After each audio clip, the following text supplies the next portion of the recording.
Pradėsim mūsų diskusiją.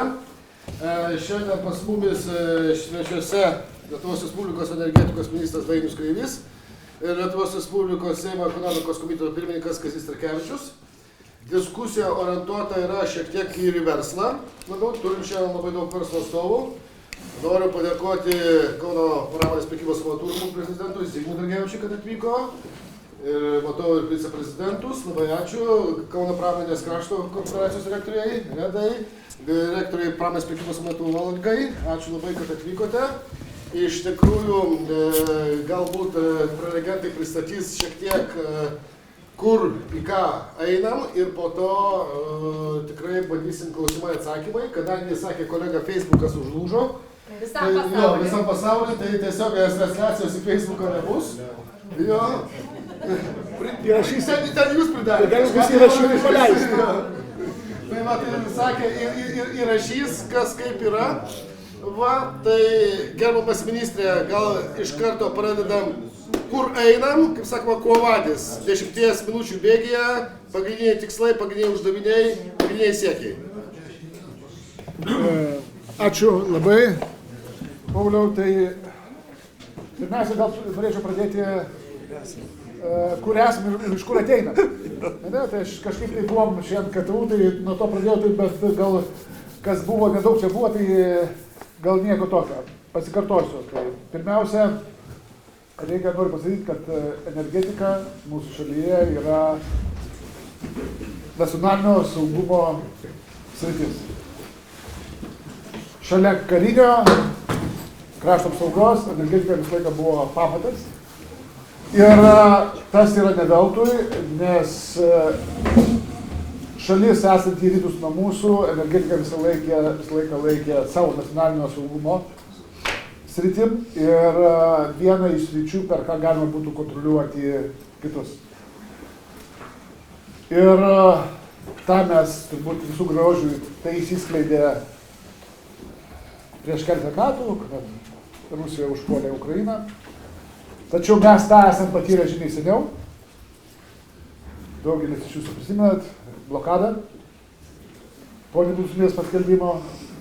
Atsimenat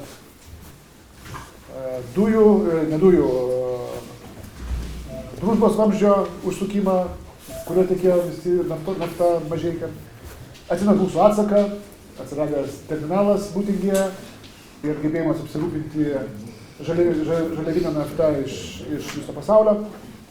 Prisimenat turbūt pakankamai aiškiai, kaip mokėjome už dujas daugiausia Europoje. Ir mūsų atsakas tuomet buvo irgi labai aiškus. Pastatytas nuosavas terminalas. Uždarius Ignalinos atominę elektrinę bandėm statyti savo, bet deja nepavyko. Tačiau padarėm keletą žingsnių labai svarbių, kurie leido mums jausti saugiai. Tai pirmiausia, pasistatėm jungtis su Lenkija ir su Švedija. Paskui pridėjom ir Giblą, jungti dujų su Lenkija, kas užtikrino mūsų elektros energetikos sistemos visą saugumą, nes galėjom importuoti tos elektros, kurios mums trūko. Taigi, visą laiką dėmesys, kaip minėjau, buvo milžiniškas ir ne veltui mes turėjome visą eilę nacionalinės energetinės nepriklausomybės strategijų patirtų Seime. Pirma buvo 12, antra 18 metais, šiuo metu rengiame trečiąją, kurią tikimės, kad jinai bus patvirtinta šiemet šitoje sesijoje parlamente. Ir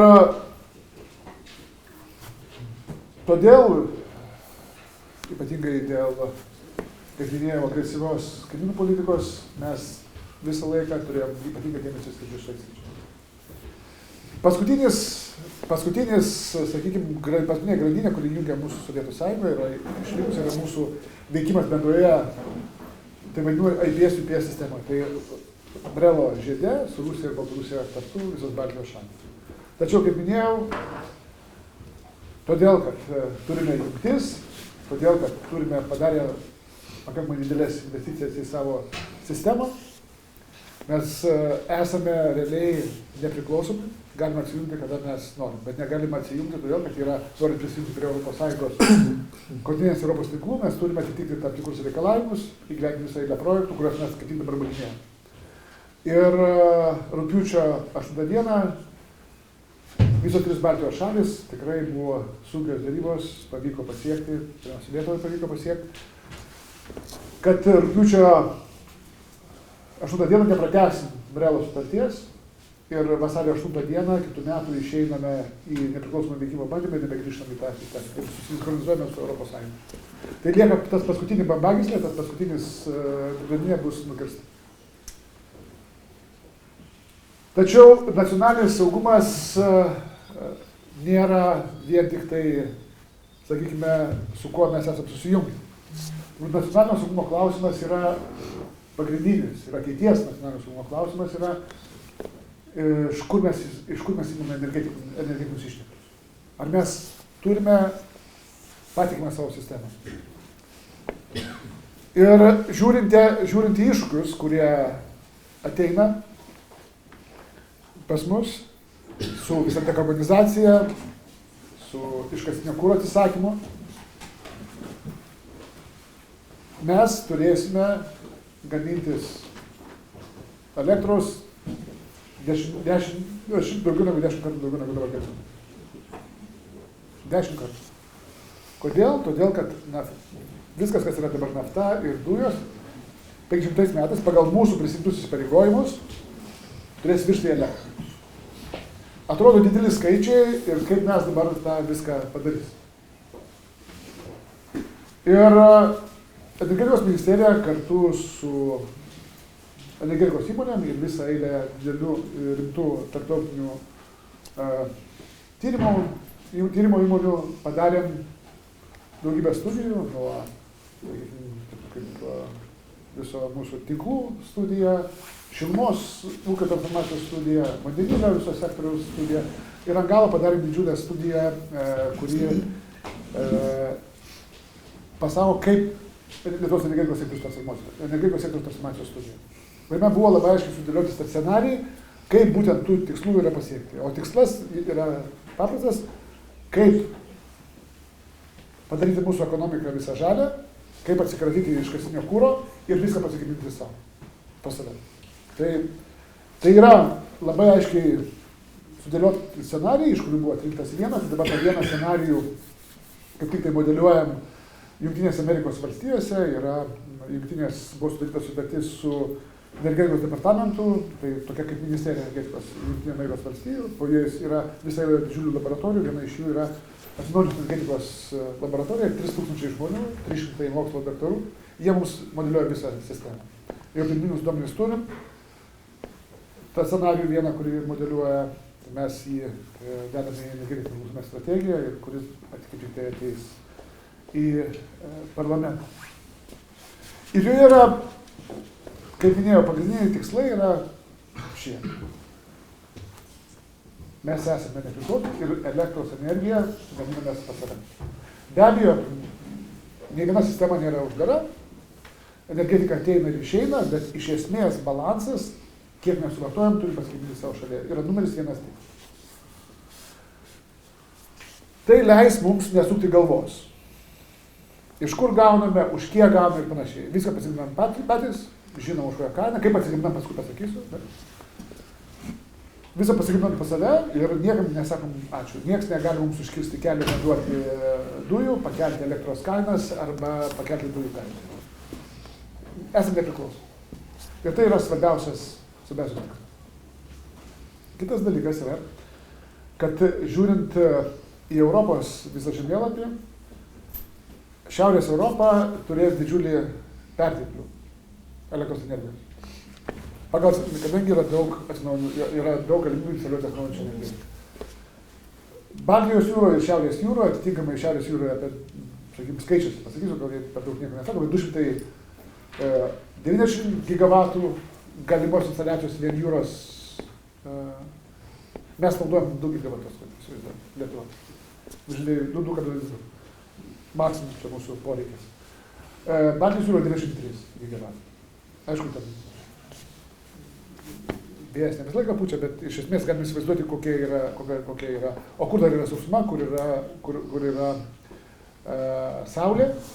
Tuo tarpu centrinėje Europoje, Vokietija, didžiuliai pramonės centrai, jiems prognozuojamas didžiulis trūkumas elektros energijos, nes yra visa plieno pramonė, kiti dalykai, ir jiems reikia dekarbonizuotis, jiems reikia sukaupti elektros energijos. Ir nebūtinai tik elektros energijos, bet šalia elektros energijos yra kitos sakykime, išvestiniai produktai, iš kurie gaminami bus iš elektros. Tai yra vandenilis, tai yra amoniakas, sintetiniai degalai, tai sintetinis metanolis, arba sintetinis aviacinis kūras, sintetinės dujos, daugybės dalykų, kurios galima bus parduoti, gaminant čia Lietuvoje galima bus parduoti kitom šalim. Lietuvoje yra numatyti jau dabar, yra visos šalis, kaip nuo Suomijos iki Vokietijos, daro bendras studijas dėl vandenilio vamzdynų ir dėl įvairių salų darom Baltijos jūrą įvairius tyrimus. Dabar, kaip mes galim pasiekti tuos didelius skaičius, apie kuriuos kalbėjom? Šiai dienai, kad įsivaizduoti, mes vartojam, aš sakau, vėlgi skaičiai per daug nesakau, bet sakau, yra 12 teravatvalandžių elektros energijos. 12. Uždarius Ignalinos atominę elektrinę, mes Lietuvoje gaminomės 2. 12 naudojam, 2-3 gaminam. Viskas kitą importavom. Kas yra labai nestabilu, kainų šokinimas didelis, dalį iš Rusijos, dalį iš Švedijos, iš Latvijos ir visur kitur.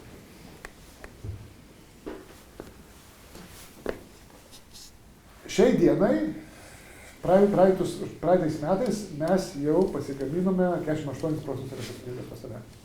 Beveik 6 teravatvalandes, 5,8-6. Jau beveik pusę. Šiais metais planuojam, kad pasigaminsim beveik 65%. 70 metų gale visą elektros energiją pasigaminsime tą, kurią vartojame Lietuvoje. Labai greitai juda bitiniai. Nes buvo tikrai daug padarytų gerų sprendimų ir su Kazimieru daug parlamente padarėm dėl įvairių atsinaujinančios energetikos, reiškia, proveržio paketų ir kitų dalykų. Daug finansinės paramos yra ir šiais metais bus ties dar daugiau. Šiais metais vien įvairiom energetikos paramos priemonėm bus skiriama apie 1,6 milijardų. Vėlgi, sakau, skaičiai daug nieko nesako, bet tai yra didžiuliai pinigai. Tai visai transformacija, kuri reikalinga. Daugumai jų yra europinės lėšos. Vienokios ar kitokios. Taigi, 22 metų pabaiga, pasigaminam viską, bet tai bus tik tai apie 13-14 teravatvalandžių. 30 metais mums jau reikia Lietuvai dėmesio 19 teravatvalandžių. Tai čia kyla labai stipriai energetikos vartojimas. Kodėl jų reikia? Todėl, kad mūsų šilumos ūkis privatus irgi pradeda šilumos siurblius statyti, elektrinis transportas, pramonė pradeda naudoti elektros ir pradeda dekarbonizuotis ir vis daugiau elektros. 400 metais elektros poreikis išauga dėl to, kad vis daugiau viskas išeina iškastinis kuras, ateina vis daugiau elektros, 400 teravatvalandžių. Dvigubai nuo 30 metų. O 50 metais jau 700. Tai yra didžiuliai milžiniški skaičiai. Ir kiekvienam tam padidėjimui mes turim padarę planą, kaip tas padidėjimas iš kur Lietuvoje, kaip jis bus pagamintas. 30 metais pasileis turi 2 jūros parkai, jūros vėjai. Vienas yra užkontraktuotas, kito konkursas turėtų, sunešti paraiškas turėtų iki balandžio 15 dienos. Iki vasaros vidurio išrinksim nugalėtoją. 2 parkai šitie po 700 megavatų, tai bus 1,4 gigavatų, tai, sakykime, šiek tiek mažiau pagal gamybą, negu buvo mūsų atominės reaktorius, kurį planavom pastatyti. Tai 30 metais mes turėsim tiek jūroje generacijos. Ir toliau, iki 300 metų, toliau judės konkursai ir planuojama, kad 400 metais jau turėsime beveik 2,8 gigabatus instaliuotus Baltijos jūroje. Tai čia yra jūra. Toliau yra sausuma. Sausuma irgi plėtra yra labai sparti, sausumos vėjo. Ir tas, sakykime, ta plėtra, jinai kuo toliau tuo stiprės. Ir aš kalbu vėl apie tos skaičius, ne todėl, kad, kaip sako, taip įsivaizduoju, kad ir turėtų būti. Šiai dienai yra visi tinklai, elektros tinklai yra rezervuoti. Įmonėm yra 3-4 metai laikotarpis, kada jie turi pastatyti atitinkamos išvystyti generacijas. Tai vėlgi matome labai aiškus laikotarpius, kada turėsim ir kokius skaičius mes turėsim. Taip, niekas nesako, kad iššūkių jokių nėra, iššūkių yra daug. Ir žinot, kai darai reformas, būna labai daug nepatenkintų, tai kažkas kažko negavo, kažkas negalėjo prisijungti ir panašiai. Bet kadangi pokyčiai, kurie vyksta Lietuvoje, yra milžiniško masto šiandien, energetikos sektoriuje. Tikrai, patikėkit man, milžiniško masto. Aš galvoju, kad to Lietuvos energetikoje, to, kas vyksta dabar, realiai tokio viso perversmo nebuvo. Be abejo, statėm terminalus, kitus buvo labai svarbus dalykai. Bet dabar energetikos perversmas liečia viską. Dabar dažnai visi sako, vakar vis liberalizavo rinką. Blogietis atėjo liberalizavo.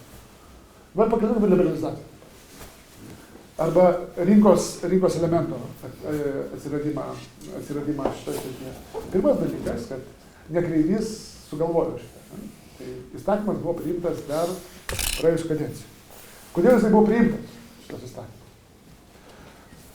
Vienas dalykas yra europiniai reikalavimai, reglamentai, kur mes esame įsipareigoję, bet čia būtų dar tik tai vienas dalykas. Bet tam, kad galėtume mes statyti visą energetikos sektorių, kad įmonės galėtų statyti saulės elektrinės, vėjo elektrinės, reikalinga rinka. Nes turi kažkam parduoti. Sugebėti. O buvo, kad visą energiją užperka valstybė, jinai išdalina ir nėra to pirkėjo, kas galėtų tos sistemos, kas galėtų daryti. Ir šiai dienai, kadangi atsiranda privatus tiekėjai stato savo elektrinės, perka iš kitų elektrinių pastatytus pagal sutartis ir visa rinka pradeda suktis. Visa sistema, mes pradeda mūsų generacija vystytis. Todėl, iki šiol todėl nesivystė, kad nebuvo realiai rinkos ir paklausos, kas pirktų tą elektrą. Tai šiai dienai mes gausi taip, kaip gavosi, kad teko man įgyvendinti tos įstatymus, aš juos įgyvendinau. Ir netidėjau, nes to reikėjo valstybei, nes priešingų atveju mes tikrai nebūtume turėję tos gamybos, kurią turime dabar. Ir tuo mes galime didžiuotis. Tai elektros energijos gamyba yra numeris 1 mums klausimas ir šitas klausimas bus kaip numeris 1 toli. Tam keitėm įstatymus turbūt reikės dar tobulinti ir judėti į priekį, nes kaip kažką darai, visą laiką yra ką tobulinti. Jau ypač kai daug darai, tai yra daug ką tobulinti. Tai dėkui ministrui, Kazys dar papildys. Po to iš karto perėsim iš karto prie klausimų atsakymų. Na gerai, jisai mane. Nes matau, kad verslas tikrai turės. Aš gal dalis momentus tai bendrą vaizdą nupiešė. Iš tikrųjų, ką radom ir kur esam pasiekę, tai gaminam tada, kiek mes... 2 termometrus. Tai visi šitie skaičiai pasakyti, bet kur buvo didžiausias nukreiptas dėmesys, tai į vartotojus, į žmonės. Aš dabar paimsiu plačiają prasme, tai čia visą laiką su ministru daug ir diskutavę ir daug įstatymų paketus tiesiog dar, kai jie tik pateikti ir universitete, va šiandien buvom susitikę, apie juos kalbėjom, tai tarkime, paimsime, kad ir tą bloką vystytojų. Tai šitas paketas numato ir įstatymą numatyta, kad iki 31 metų tas, kas pradėjo projektus, nieks nesikeis. Mes daug kalbam teisėtos lūkesčius, tai čia dabar įstatymai yra įteisinti. Nes verslas turbūt visą laiką pasakys, ai čia ateis valdžia, pasikeis ir netaip lengva įstatymą pakeisti. Po įstatyminį aktą čia nesunku. Ir tada daug ką gali arba pataisyti, arba sugadinti. Toliau pereinu prie jau jūsų vartotojų, pagamina ir mes. Mes tapome irgi aktyvūs gaminantis vartotojai. Jeigu buvo 12 tūkstančių gaminančių vartotojų, tai mes šiandien turim 100. Buvo 8. 8. Buvo 100. Padidinau šiandien. 8. Tai šiandien turim 100. Tai ką reiškia, mes turim padėkoti, keli dalykai padaryti. Mes patys apsirūpinom elektrą. Ir kitas dalykas, jūs tos lėšos, kurios buvo mūsų susitikimuose kitose, aš sakydavau, bankuose, kur ten 22, dabar 3 milijardai guli, tai čia yra tokia tvari investicija. Nes ir su gera parama buvo, dabar net per gera, reiks keista parama, buvo 320 eurų už kilovatą, ir tada kilovatą įsirengt kainavo 1000, dabar kainuoja ten 500, 600. Tai čia kita. Tai štai buvo patiems žmonėms. Ir kur dar, kodėl Lenkijoje šitas procesas sustojęs? Mes kai kur sakom, pas Lenkus geriau, bet mes kartais nematom, kas pas mumis iš tikrųjų yra gerai. Ir Lenkai patys pamato. Tai, kad įtvirtinta įstatymė, būtent, kad nėra bilingo, grynojo atsiskaitimo.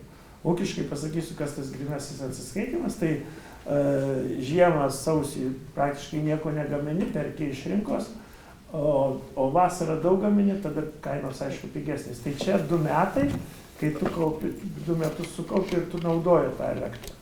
Ten galima, žinot, už dyką nemokamų pietų nebūna ir aš visą laiką aiškinu, kodėl reikia pasaugojimas, kodėl yra mokestis. Tai jisai nuo kainos priklauso elektros kaina buvo brangesnės, buvo pigesnės, dabar procentai yra didesni, bet dėl to, kad kaina jinai kinta. Kitas dalykas, kas dar buvo, tai pasaugojimas ir iš tikrųjų praktiškai ta prieiga, kad mes galėtume vystyti savo elektrinės, jinai yra, gali būti kažko trūksta, kažkas, bet mes visi dalyvaujam. Ir čia galima sakyti, kad visi kainavos, skaitykim, jau žmonės investavot jūs 1 milijardą, tai 300 milijonų gavom paramos, o 700 milijonų jūs įdėjote į mūsų valstybės tvarumą. Tai čia tie pagrindiniai dalykai.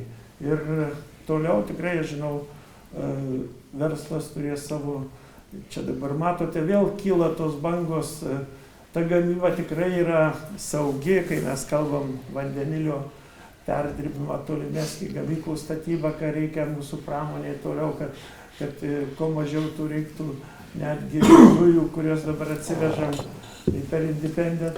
Bet štai čia irgi matau tokią tam tikrą ranką, kėlimą sąmyšio ir vėlgi negalvoju be rytų kaimynų. Čia Kretinga, dabar šiandien girdim jau kalba apie Akmenę, kad ten kažkas tai sprogs. Tai iš tikrųjų čia reiks dar padirbti, kad tas etapas būtų tikrai didelis ir mes galėtume tą elektrą, kai turėsim pigą, galėsim gaminti tą žalią vandenilį, kurį galėsim eksportuoti arba kviesim pas save įmonės, kada bus pigi žaliava, kad čia jūs investuotum. Tai aš tiek trumpai. Ačiū. Tai kolegos, kaip ir minėjau, šiandien turim daug verslo organizacijos atstovų, tai gal iš karto, kas iš verslo nori klausti ministro arba komiteto pirmininko, jums prašau.